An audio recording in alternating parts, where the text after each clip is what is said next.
그 열 균형을 잡아주는 지역이니까 예, 냉장고 역할을 한다 이렇게 말할 수 있는데요. 아, 여기가 냉장고예요? 좋은 표현이구나. 기후 위기의 바로미터라고 불리는 그런 곳이죠. 그런데 최근 몇 년 사이에 마치 냉장고 플러그를 뽑은 것처럼 아우. 예, 북극권의 모습이 완전히 달라지게 됩니다. 아우. 너무 속상할 것 같아.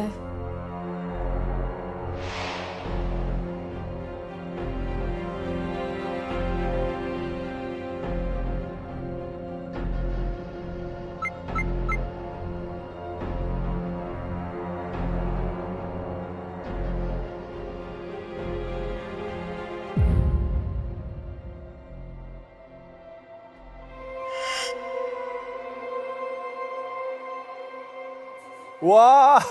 아니, 북극 아니잖아요, 이거. 그냥 사막 아니에요? 갯벌이요? 교수님, 다른 사진 같은데요? 영상 잘 못 나오고 있는 것 같은데? 스타워즈에서 나오는 장면. 이게 빙하였다고요? 20도?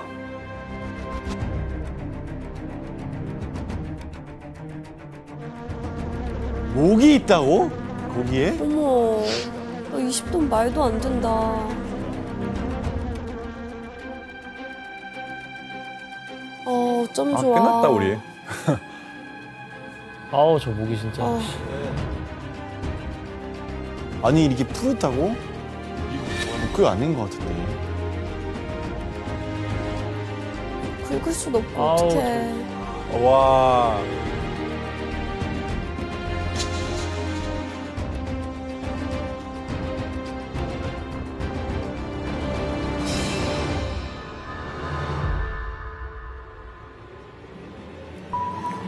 얼음이 저렇게 다 없어졌다고요?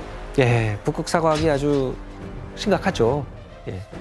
예, 이 북극은 다른 지역에 비해서 태양열이 상대적으로 덜 미치기 때문에 항상 낮은 기온을 유지했었고 이제 그 덕분에 북극해 바닷물이 예, 얼어서 수온이 낮고 차갑고 얼어서 빙하가 되고 해빙이 만들어지고 그랬던 것인데요. 하지만 지구 온난화의 영향은 북극조차도 피해갈 수가 없었습니다. 그럼 북극권의 빙하가 얼마나 녹았는지 직접 확인해 볼까요? 아유, 안 돼. 안 돼요. 안 돼요. 이제 같은 계절이기 때문에 계절적으로 달라지는 효과는 빼고 해에 따른 변화만 나타낸 겁니다. 와. 하얀색이 빙하가 거의 거의 다 없는 건데요. 없어졌는데요? 아니 이건 다 녹는 거 아니에요 이러다가? 예, 이 북극해를 덮고 있던 해빙의 4분의 3이 다 사라진 상황이죠. 남은 부분이 얼마 없어요. 예, 북극권이라는 곳은 이제 지구상의 다른 곳들에 비해서 2배, 3배 빠른 속도로 지금 온난화가 진행되는 지역입니다. 아, 그래요? 그래서 이대로 가면 2030년 정도만 돼도 북극권의 여름 해빙이 완전히 다 사라질 걸로 좀 완전히? 그렇게, 예, 완전히 다? 사라지는 시점을 그 정도로 보고 있는 것이죠. 아 큰일 났네 진짜. 아. 그 중에서도 이제 최근에 이제 이런 현상이 두드러지고 있는 곳이 지구 최대의 얼음 섬이라고 할 수 있는 아까 그 그린란드인데요. 그린란드 정상 같은 경우는 한여름인 7월 달이 돼도 최고 기온이 영하 10도를 안팎으로 유지를 하기 때문에 한여름에도 눈이 계속 내리는 이제 그런 곳인데요. 2021년에는 관측 사상 최초로 거기에 비가 내리는 그런 일들이 나타났습니다. 눈 대신 큰일이야. 비가. 큰일이야. 3일 동안 내린 비의 양이 70억 톤에 아유, 그러지 마. 달했다는데요. 이 얼음섬에 비가 내리면은 뭐 어떤 일이 생기겠습니까? 녹겠죠 그럼. 예, 그렇죠. 그래서 당시 내렸던 비로 우리나라 면적의 약 20배에 해당하는 예, 그 정도 면적에 달하는 얼음이 다 녹아내렸던 겁니다. 그리고 올해 여름에는 평균 기온이 섭씨 6도까지 그린란드에서도 올라가고 60만 톤에 가까운 얼음이 새로 또 녹아버린 겁니다.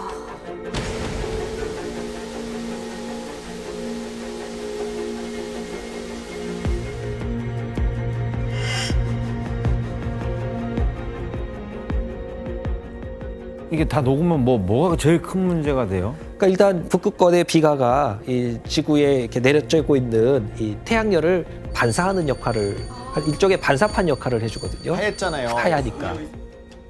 그래서 하얀색으로 비가로 덮여 있을 때는 태양빛을 많이 반사해 줬는데 이제 이게 녹으면서 그대로 흡수되는 겁니다. 그럼 더 빨리 녹겠네요? 그리고 빙하의 또 한 가지 역할은 얼음으로 바다를 덮어서 수증기 증발을 막는 겁니다. 그래서 북극은 다른 어느 곳보다도 더 빠른 속도로 지금 온난화가 나타나고 있는 것이죠. 이게 점점 가속화될 일만 남았네요. 진짜 악순환. 예, 이렇게 북극권이 급속도로 더워지다 보면 인류가 어떤 위기를 맞이하게 될 것인가. 가장 먼저 짚어볼 수 있는 거는 이제 북극권에 있는 영구 동토층이라고 있는데요. 그게 이제 녹는 것이 문제가 됩니다.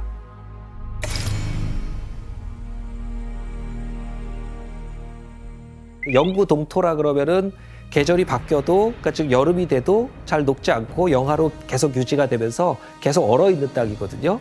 이게 지구 전체 육지 면적의 14%나 차지하는 넓은 영역인데, 그런데 현재 대기 중에 있는 그 탄소량의 2배가 넘는 1조 6천억 톤에 달하는 이 어마어마한 탄소가 영구 동토층 속에 저장이 돼 있다는 겁니다.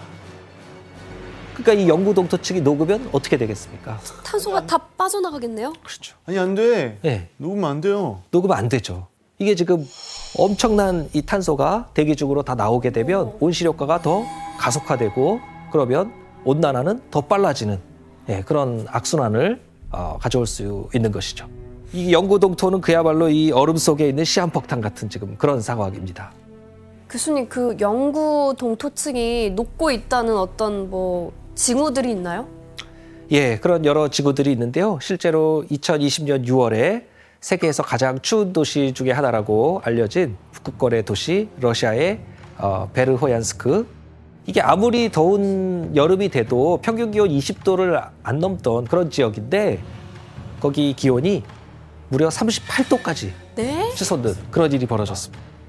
그뿐만 아니라 이제 시베리아에서는 150년 만에 닥친 고온, 가뭄 이런 것들 때문에 또 대형 산불 이런 것들이 또 발생하고요. 시베리아의 산불이란 단어가 그죠. 너무 안 불이 어울리잖아요. 난다는 게 그죠, 맞아요.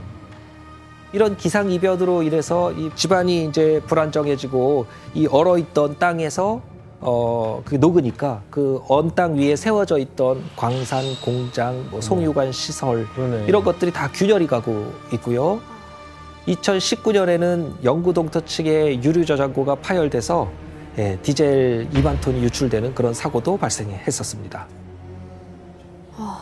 진짜 별의별 일 다 발생하는 것 같은데, 제가 봤던 것 중에 놀라웠던 게 있었어요. 2016년도 7월에 러시아 시베리아 이제 야말반도 쪽에서 약 2,300마리의 순록이 갑자기 이제 죽었던 사건이 있었어요. 근데 알고 보니까 바로 탄저균 때문이었어요. 한적이요? 어디서 온 거예요?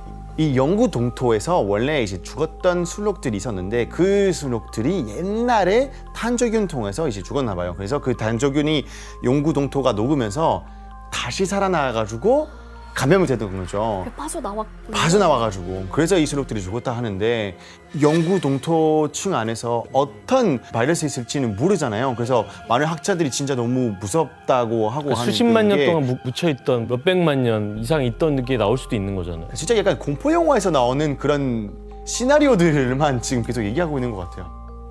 예, 이렇게 빠르게 이렇게 급속도로 녹고 있는 빙하로 인해서 인류에게 닥친 위기는 또 있습니다. 예, 온난화로 인해서 북극권의 변화가 그 지역에만 한정되지 않는다는 거죠. 지구에는 이 대기 순환에 따라서 다양한 바람이 곳곳에서 붑니다. 다양한 바람들이 부는데 그 바람에 따라 대기가 순환하면서 우리 매일매일 날씨도 변하고 그렇게 되는 것이죠. 그 중에서도 이제 북극권의 영향을 많이 받는 아주 강하게 부는 그런 바람이 있습니다. 바로 제트기류라는 그런 바람입니다. 들어봤습니다. 이 제트기류는 이제 아주 높은 상공에서 가장 빠르고 강하게 부는 그런 바람인데, 북극에 있는 차가운 대기하고 저위도에 있는 따뜻한 대기하고 사이를 이 제트기류가 흘러가면서 막아주고 있는 거죠. 일종의 바람 장막을 형성해 주는 건데, 두 곳의 온도 차이로 이것을 유지하고 있는 셈입니다. 그러다 보니까 이제 북극의 차가운 기온을 가두고 있으니까 우리가 사는 이런 중위도에는 이런 차가운 냉기가 내려오지 않도록 그렇게 막아주는 역할을 해주는 건데요. 그런데 북극이 지금처럼 이렇게 더워지면 이 제트기류가 내려오나요? 아, 약해지고. 그냥 들쑥날쑥해지는데요? 그렇죠. 예. 북극이 더워지니까 제트 기류가 약해지면서 저렇게 구불구불하게 아래로 내려오게 된 거죠. 이 벨트가 풀리는 거네요. 진짜 전 세계 기후가 들쑥날쑥해지겠어요. 그러니까 우리가 중위도에서 경험하지 않았던 그런 기후를 각종 기상 이변을 경험하게 되는데요. 마치 재난 영화 한 장면 같은 상황들이 맞아. 여기저기서 막 벌어졌는데 뭐 여름에 눈 올 수도 있고 그런 거 아니에요? 특히 피해가 아주 컸던 곳이 미국 텍사스 주였습니다. 텍사스요? 원래 텍사스는 이제 한겨울이 1월에도 영상 10도 이상으로 더운데 막 산타 할아버지 다니고. 그러니까 미국에서 가장 따뜻한 지역으로 꼽히는 그런 곳이었는데 그런데 텍사스의 온도가 영하 20도 막 이렇게 영하 20도요? 네, 텍사스가 더 알라스카보다 더 추워지는 그런 믿기지 않는 일이 벌어졌다는 겁니다. 미국 전역을 강타한 최악의 한파에 가장 큰 피해를 본 텍사스주에는 중대 재난이 와. 선포됐습니다. 텍사스에 눈 온다고? 폭설. 사람들 놀랐겠다. 이야, 옷도 없겠네요? 어머, 왜? 어머. 와. 아, 길이 얼어서. 그래서 우와. 우와. 고드름이에요? 그러니까 이게 경험하지 못했다 보니까. 아유. 설상가상으로 텍사스의 450만 가구에 대규모 정전 사태가 벌어지면서 난방까지 불가능한 상황이 돼버렸던 겁니다. 옷도 얼마나 없고 난방도 추울까. 안 되니까 어떡하나.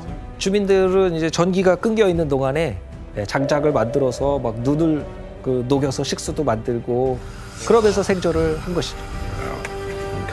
무슨 원시 시대로 돌아갔네요. 그렇지만 이제 곳곳에서 추위를 버티지 못하고 동사하는 사람들이 나타나게 되고요. 아이고.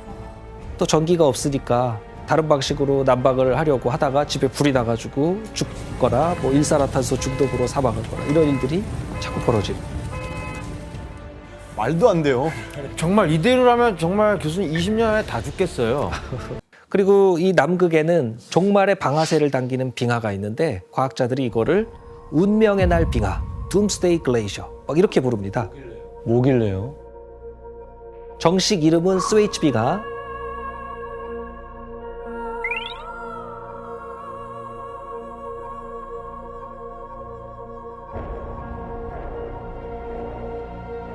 이 지금 스웨이치 빙하 상태가 아주 심각합니다. 이 따뜻한 바닷물이 빙하의 아래쪽을 자꾸 파고 들어가면서 이거를 녹이고 있는데 이 현상이 계속되다 보면은 스웨이치 빙하가 어느 순간 와장창 무너질 수가 있고 안 돼. 금가 있네. 금가 있어.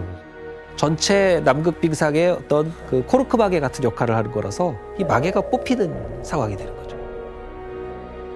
전 지구 평균의 수면을 아주 빠르게 단번에 상승시킬 수도 있기 때문에 이것을 우려하는 것이죠.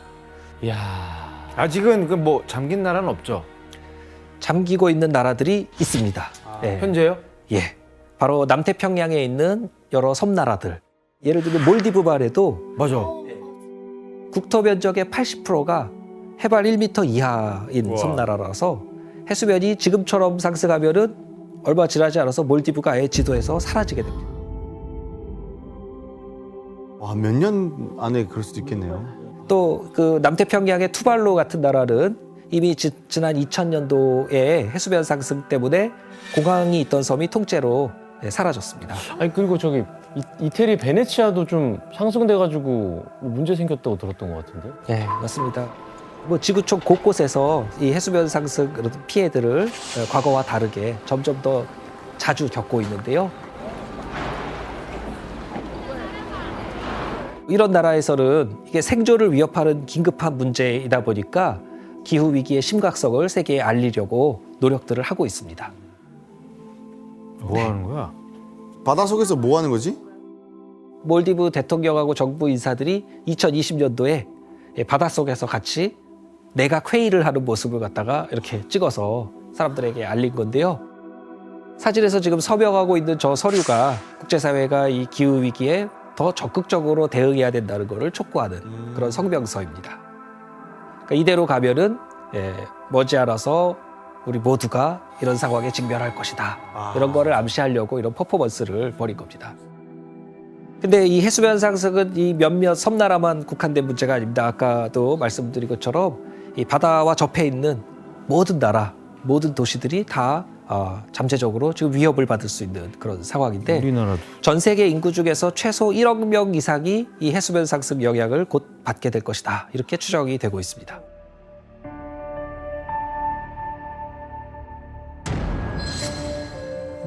삼도군요. 우와.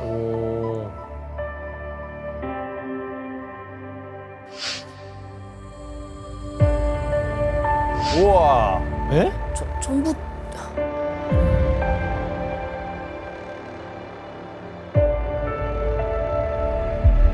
파라솔 로나드? 아이가 없어지네.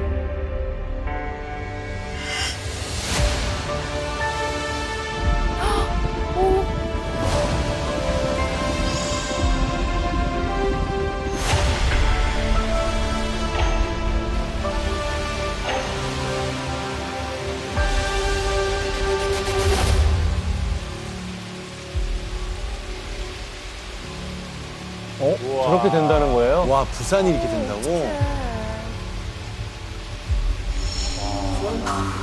공항도 못 쓰겠네요 이제. 공항 못 쓰네.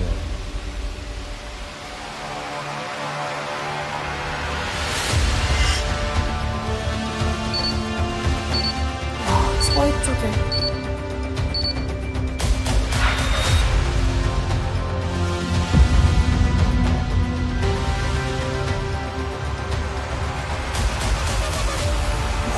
어떡해.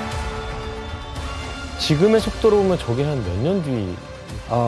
전 지구 평균 해수면이 올라가는 속도는 1년에 3mm 정도씩 올라갑니다.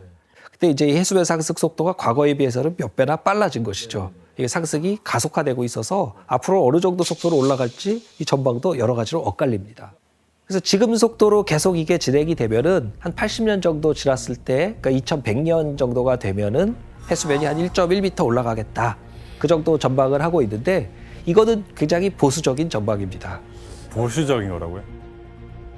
이거는 평균 해수면이 오르는 거기 때문에 지역적으로는 그거보다 더 빨리 올라가는 것도 맞아요, 있고 맞아요. 예, 거기에서부터 다시 태풍 같은 게 오면서 해일이 거기서부터 더 올라가니까 이 침수 피해가 더 심해질 수 있다는 것을 이야기하는 건데요. 이거 뭐 그런 얘기도 있어요. 이거 뭐 우리가 아무리 노력해도 이미 지금 암 말기다. 이거 복구 안 된다라는 사람들도 있는데 어떡해요? 네, 지구 종말 시나리오는 이제 지구 온도가 지금 1.1도 올랐다고 했잖아요. 예, 2도를 넘어서 3도, 4도 이 속도로 계속 올라가는 거죠.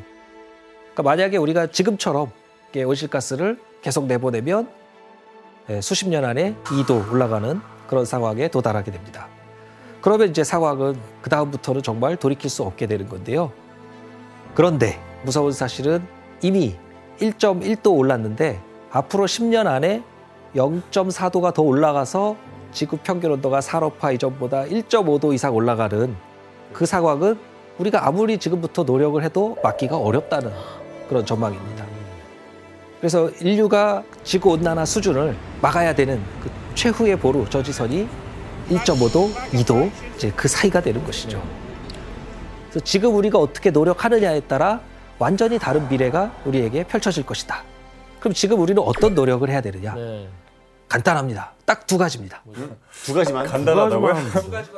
딱 두 가지를 하면 되는데 첫째, 탄소 배출을 줄여서 지구온난화 속도를 급격히 낮추는 노력을 하는 것이 중요하고 우리가 거의 탄소에 기반해서 문명을 만들었다고 할 정도로 탄소에 의존하고 있는데 이제는 빠르게 탈탄소 사회로 바꿔나가야 되는